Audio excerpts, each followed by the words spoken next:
Hello, welcome to Sumo Biology. So, NEET 2023 question paper discussion. Another question from your bio section.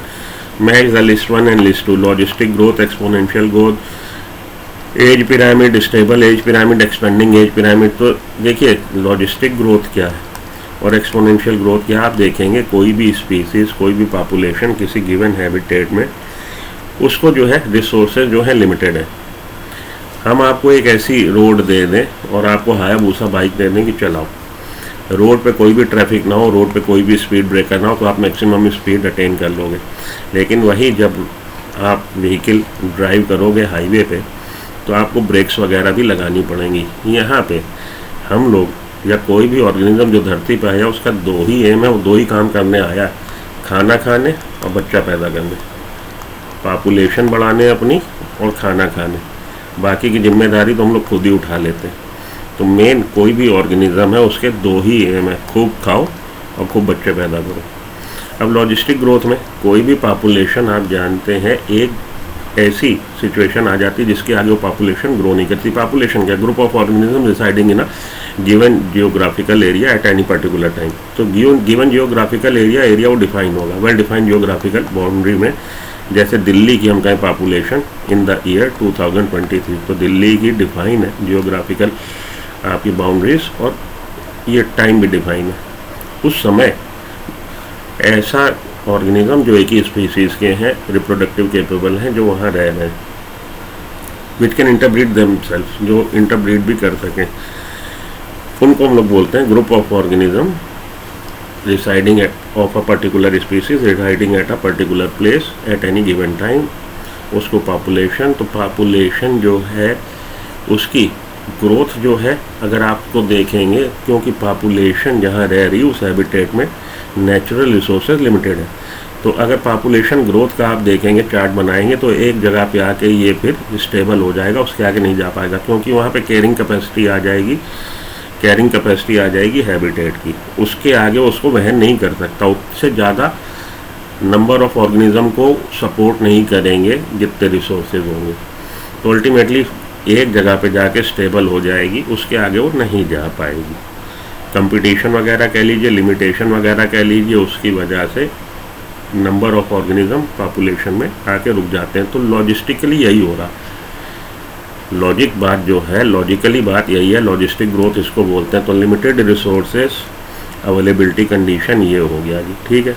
Exponential growth क्या, जो मैंने आपको पहले example दिया था कि आपने हाईवे पे मुझे हायाबूसा बाइक लेके दी और उस पर पूरा पेट्रोल टंकी भी फुल है और आगे कोई है भी नहीं, तो उसको हम मिराज 23 बना देंगे, मिग 21 बना देंगे, आप भी बना दोगे, कोई भी बना दे। तो एक्सपोनेंशियल ग्रोथ वही अनलिमिटेड रिसोर्सेज हो तो फिर वो ग्राफ ऐसे हो जाएगा, ठीक, जो कि होता नहीं है। वो एक तरह से हाइपोथेटिकल पोजीशन है, एक्सपोनेंशियल ग्रोथ कहलाएगा और ये लॉजिस्टिक ग्रोथ कहलाएगा। एक्सपेंडिंग एज पिरामिड और स्टेबल एज पिरामिड क्या, किसी भी पॉपुलेशन में डिफरेंट एज ग्रुप के ऑर्गेनिज्म है। अब आप पॉपुलेशन का प्रेजेंटेशन बनाएं। A population at any given time is composed of individual of different age group. If the age distribution of a given age or age is plotted for population, अब आपने graph बनाया तो आपने उसमें 3 age group बना लिए, pre reproductive age group, reproductive age group and post reproductive. Pre reproductive में 0 से आपने लेके 18, रिप्रोडक्टिव में 18 to 45, 50 और प्लस 50 वाले यहाँ पे। अब उसका रिप्रेजेंटेशन, अब आप उसको प्लेस कर रहे हैं, ब्लॉक वाइज रिप्रेजेंटेशन दे रहे हैं ग्राफ में। तो ये जो बीच में आपकी लाइन है, एक तरफ मेल एक तरफ फीमेल। अब ये प्री रिप्रोडक्टिव एज ग्रुप में मानिए 1000 इंडिविजुअल्स की पॉपुलेशन है किसी गिवन जियोग्राफिकल एरिया की, तो उसमें अगर 200 आपके प्री रिप्रोडक्टिव एज ग्रुप में है, 500 आपके रिप्रोडक्टिव एज ग्रुप में और 300 आपके पोस्ट रिप्रोडक्टिव एज ग्रुप में है, तो जब आप इसको ग्राफ पे पुट करेंगे तो पहला ब्लॉक छोटा, दूसरा ब्लॉक सबसे बड़ा और तीसरा ब्लॉक इस साइज़ का होगा, क्योंकि 300 जो ऑर्गेनिज्म है वो इस वाले से बड़ा है। तो प्री रिप्रोडक्टिव से बड़ा रिप्रोडक्टिव, इस तरह का जो होगा वो एक्सपेंडिंग ग्राफ नहीं होगा। एक्सपेंडिंग ग्राफ में प्री रिप्रोडक्टिव एज ग्रुप वाले जो होते हैं वो रिप्रोडक्टिव एज ग्रुप से ज़्यादा उनका प्रेजेंटेशन होता है, ज़्यादा नंबर होता है।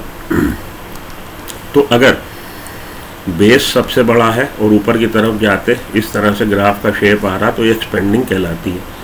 और अगर रिप्रोडक्टिव एज ग्रुप वाले जो ब्लॉक बन रहा है आपका इंडिविजुअल का उससे छोटा हो प्री रिप्रोडक्टिव एज वाले, तो ये आपकी कैसी होती है, डिक्रीजिंग पॉपुलेशन होती है। ठीक है जी, ये हो गया आपका पॉपुलेशन के बारे में जानकारी। पीछे चलता हूँ मैं। अब expanding age group, expanding age pyramid में क्या होगा, एक्सपेंडिंग एज पिरामिड में होगा the percent individuals of pre reproductive age is largest followed by reproductive and post reproductive. Expanding का यही हो गया। और स्टेबल का, स्टेबल में प्री रिप्रोडक्टिव और रिप्रोडक्टिव सेम होंगे। The percentage individuals of pre reproductive and reproductive age are same. ये दोनों ब्लॉक, जो पहला ब्लॉक है सबसे नीचे वाला प्री रिप्रोडक्टिव फिर रिप्रोडक्टिव, अगर उनका साइज सेम हो तो वो स्टेबल एज पिरामिड कहलाता है। ठीक है, हो गया हम लोग का सॉल्व पेपर। तो लॉजिस्टिक ग्रोथ के अपोजिट ए के अपोजिट आप 2 लिख लो, बी के अपोजिट आप 1 लिख लो, सी के अपोजिट 3 और डी के opposite 4। 2 1 3 4 option number 2 is the correct choice. You should go with it. I hope it answers the question. Thank you.